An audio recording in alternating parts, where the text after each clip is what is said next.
गर्भवती महिला अक्सर पहली बार कंसीव करने के बाद में ब्लीडिंग होने पर काफ़ी ज़्यादा घबरा जाती हैं, क्योंकि ब्लीडिंग को ना मिसकैरेज का संकेत माना जाता है।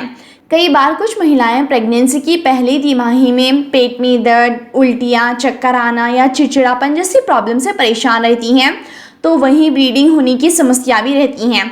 ऐसे में यदि महिला को किसी भी वजह से ब्लड स्पॉट्स आ जाएं या ब्लीडिंग शुरू हो जाए तो ये चिंता का विषय है। कई बार समस्या गंभीर भी हो सकती हैं, इसीलिए दोस्तों आपका इन कारणों को जानना बेहद ज़रूरी है। बहुत सी बार ना डॉक्टर जो है आराम करने को एडवाइस देते हैं। आराम करने से ब्लीडिंग रुक सकती हैं, लेकिन कभी कभार ये ब्लीडिंग 2 से 3 दिन के बाद भी नहीं रुक पाती हैं, तब इसे मिसकैरेज की संभावना मानी जाती है। देखिए, प्रेगनेंसी की शुरुआत में आपको हल्की ब्लीडिंग हो सकती है, लेकिन इससे कोई नुकसान नहीं है। हल्की सी स्पॉटिंग या ब्लीडिंग का होना कोई खतरनाक बात नहीं है, क्योंकि फ्रेंड्स ऐसा तब होता है जब बढ़ता हुआ जो भ्रूण मतलब कि जो बेबी होता है खुद को आपकी कोख की दीवारों में प्रत्यारोपित करता है। तो अब ऐसा इस वजह से ब्लीडिंग अक्सर उस समय के आसपास होती हैं जबकि आपके पीरियड्स का समय होने वाला होता है। ठीक है, अब दूसरा कारण है दोस्तों मिसकैरेज। अगर 20 हफ्तों से पहले बच्चा ख़राब हो जाता है तो उसे मिसकैरेज कहा जाता है। इस केस में हैवी ब्लीडिंग होती है और साथ में पेट में भी काफ़ी ज़्यादा दर्द रहता है। मिसकैरेज से होने वाली ब्लीडिंग ना केवल 3 महीने के अंदर अंदर ही होती हैं, लेकिन इसके बाद में आपको ब्लीडिंग हो रही है तो उसके क्या कारण होते हैं, चलिए इसको देख लेते हैं। देखिए, एक्टोपिक प्रेगनेंसी भी एक कारण है। जी हाँ, अगर यूट्रस के बाहर या फेलोपियन ट्यूब में प्रेगनेंसी शुरू होती है तो इस तरह की प्रेगनेंसी को एक्टोपिक कहा जाता है। ऐसे में बच्चा यूट्रस के बाहर जिंदा नहीं रह पाता है और इस वजह से भी ब्लीडिंग देखने को मिलती है। और अगला कारण है मोलार प्रेगनेंसी। इस प्रेगनेंसी में ना फर्टिलाइज हुआ एग यूट्रस के अंदर ना जाकर बाहर इम्प्लांट हो जाता है और बच्चा बनने के बजाय एक ट्यूमर बन जाता है।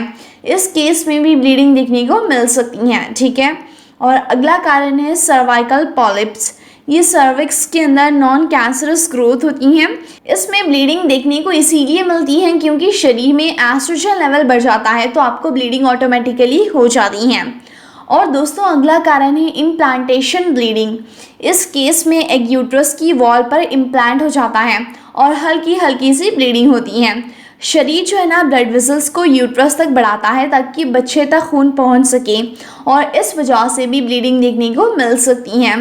तो फ्रेंड्स, ये थे प्रेगनेंसी में हल्की सी ब्लीडिंग या स्पॉटिंग होने के कारण। मतलब कि अगर आपको प्रेगनेंसी में बहुत ही ज़्यादा लाइट ब्लीडिंग स्पॉटिंग होती हैं तो घबराने वाली बात नहीं है। ये 3 दिन से ज़्यादा रहती हैं ब्लीडिंग और इसका फ्लो बहुत ज़्यादा है, तो आपको परेशान होने की ज़रूरत है। और यदि आपको प्रेगनेंसी के दौरान हल्की सी भी ब्लीडिंग दिखाई देती हैं तो पहले तो आप डॉक्टर के पास जाएं, और अगर डॉक्टर कहें कि इसमें कोई घबराने वाली बात नहीं है तभी आप चैन से बैठें। और सामान्य ब्लीडिंग है तो इसको सही इलाज और दवाइयों से रोका भी जा सकता है, इसीलिए आप डॉक्टर को बताएं और अपना इलाज करवाएं। और हाँ, प्रेगनेंसी में ज़्यादा से ज़्यादा आराम कीजिए और कोई भी भारी सामान मत उठाएं, और बड़े बुजुर्ग की मानी तो ज़्यादा सीढ़ियाँ भी मत चढ़िएगा। ठीक है, और प्रेगनेंसी में ज़्यादा से ज़्यादा पौष्टिक आहार लीजिए, ठंडी चीज़ों का सेवन करें, ज़्यादा गर्म चीज़ों के सेवन से बचें क्योंकि इसकी वजह से भी ब्लीडिंग होती है जो कि गर्भपात की वजह बन सकता है।